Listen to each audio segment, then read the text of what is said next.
Mireng tabiriba puno putaram nokseri. Ngasigi video si ko koi charger singi matang da semjaba video ni charger si mayamna phone leiba matam da karamba charger na fagadagi aduga karamba company gi na fagadagi habse koi maru oina Samsung gumba natragana Apple gumba phone sing da hujikandi box da charger yaudbi lakse phone se leiba matam da aduna maram oir kanda charger leiram dai da problem yam oye bago adu hujiki matam da leiba technology sing sida ekoi karam makhal ki technology no company sing na sinai se duga karamba charger na fagadagi habse matang da video amkha pujarak pane buko ngasigi video sida aina charger amakhak su ulakke haiba charger se mayam adum ubiramune ai ge phutta khutta pai matam da ko pisak pikpa charger se sang ting chawe asi charger se lupa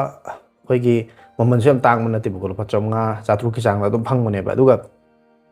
20 watt ki fast charger ne bako sije yamna hanagi mamangai gi 10 15 watt ki 5 watt ki adum basu natte bako adum normally dum sina ba yaba duga magi pick pasin maram ora kanda puthok pasin yam ngai ba charger ne bako asigum ba charger se hujikti market ta mayam phangi hai tare 45 watt ki 67 watt ki makhal mayam gi charger lai re adu khoina charger sing se kamaina tor sina bano company sing na karam technology na sina isa duga charger se karam bana na phagada gap se Khandokpa Lainaba gi damakta isam na igda charger khagi matang da sam hai kan da Samsung haiba company se sisina sina ise koi gi Samsung na mana maming am tholeba mana super fast charging 2.0 kaina ga tor kan mana maming am thole moi technology se adubu haiba Samsung haiba company se sina ise koi gi protocol se charging protocol se USB-C power delivery koina PD charger ka haina khangna bza sisine ba ko aduga moi hojik budi anouba gan kaina mayam haina ba GAN gan do gan charger do adu moi yam kana hojik anouba set to ba sina ba hore ba moi ko aduga Apple na sina isu same ngasai gi USB-C power delivery hai tare PD charger se sigi protocol sine moi na sina isu aduga koi gi MI gu ba phone na sina sing na USB-C power delivery plus koi gi QC3 na quick charge 3 da adugi protocol sine aduga Oppo Vivo gi mayam adum tabiramani Oppo Vivo da sina sina mayam na book charge kaina bu da BOOC book charge kaina bu moi protocol se kaino hai kanda low voltage high currency proprietary system sine ba ko aduga Realme gi na muk mayam na taramani akoi gi that charge kaina hai bu da koi gi kano daga OnePlus gi phone gumba da sule ko moi na mo high voltage ta ne ba aduga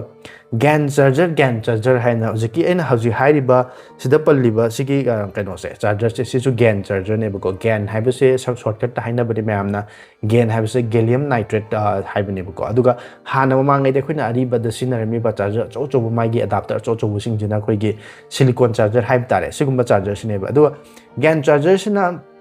silicon charger dagi hena phaba su lai ba ko ado hai riba khoi gi mai afaba sing dui matang da nei na dring matang da ko moi huji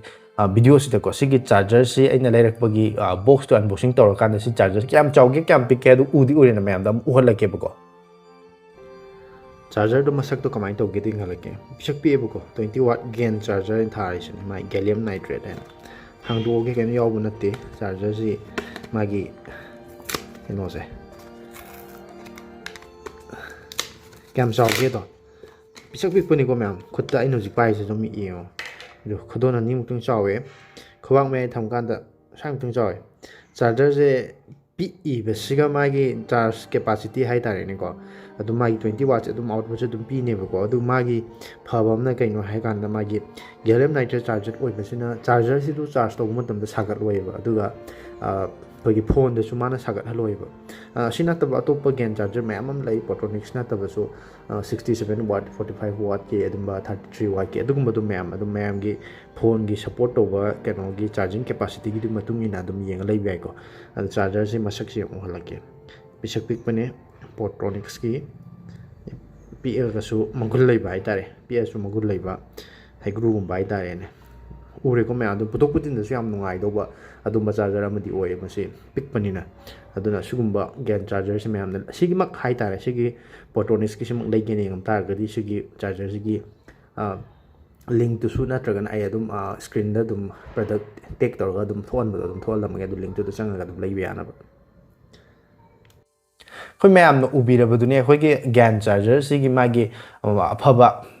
मागी कानबा ma'am लेखरे मागी अफब ma'am सिंदु मरक्ता ख्वाइदगी number 1 दे Koyna gain charger की ख्वाइदगी फब कनो से मागी features high तादि कइनो high कान माजे यामना compact ओइबा design high तारे मादे compact ओइबा number हम ओइरा कान ता अखोगी इवन 65 वाट की ओरसु 100 वाट की ओरसु नत्रग 45 वाट की ओइतारु चार्जर सिंजे कोइना कंपेयर तो येंग मतम दा हाना की अरिबा सिलिकॉन चार्जर सिंग येंगना मतम दा माजे साइज अदुम पिगला अने मरम दे माजे यामना कॉम्पैक्ट साइज ओइरगा सु मागी अदुगी आउटपुट तो मागी फास्ट चार्जिंग डिलीवरी तो वंगम मरम ओइरगा मैम चावर बल्कि ओइरगा सारुबगी कानबसु लेइतेदना को अदुगा माजे खोइना खोइ चार्ज तो मतम दा फोन दसु हिट हाइ तारे फोन सागटपगी चांग याम वालेबा मसु खोइगी सिलिकॉन चार्जर से येंगनार कांदा अदुगा अमुकसु मागी चार्जर मसामक्सिसु खोइना पाइ मतम दा वार्म चार्ज तो मतम दा तुम खरखरदि तुम सानेबको खोइगी फोंबोंग साबा हाइगदर लुम्बुलुम्बु साबा हाइ अदुमाइदि चार्जर खुदिमक लुप सानेबा दो काहेना हेता तिगतना सार कांदा खोइगी चार्जर का सौदोपका यावदो दुमाइना हिटिंग याम इशू ओइबसे अदुमबदि ओइरोइबको असुगुम्बा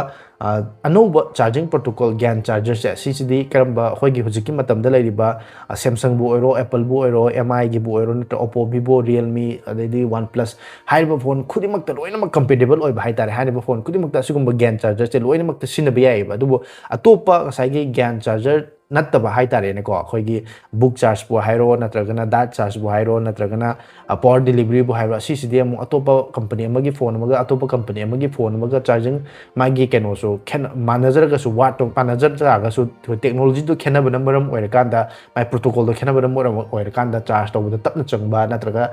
थुना चंगबसु दुम चानब योरपे नत्रगना फोन दा सागतपा चार्जर दा सागतपा दैदि खोइगे चार्जर सिनदबा फत्तबा चार्जर हाइ ताइ क्वालिटी लेतेबा चार्जर सिनरबदगी फोन की बैटरी अखोइगी लाइफ साइकिल हंथरकपा अदगी चार्जर पोखाइबा अदगी फोन पोखाइबो याविदना अदुगुम्बगी प्रॉब्लम सिंगसिसु GAN चार्जर सुगुम्बा GAN चार्जर सिंगदि पाकथोएबको अदुना मयामना अखोइगी चार्जर अमा अफबक चार्जर अमा करम अफब चार्जर अमा लैसिगे हेने यंगपो तमदा अखोइगी एप्पल बो ओइरो Samsung की बोइरो नत्रगा अतोप फोन ब्रांड सिंगी हाइतारेने अखोइ चार्जर याउदबि लाकपा अदुम्बा बॉक्स चार्जर याउतब मतमदा हाइरेबा GAN चार्जर से एनी कंपनी की ओइबि आइ अखोइगी पोर्टोनिक्स की सु लैरे अइनो हुजिक पाइरिबसिना पोर्टोनिक्स की निदना सुमाइना पोर्टोनिक्स की सु लैरे एमब्रांड की सु लैरे अदुदगी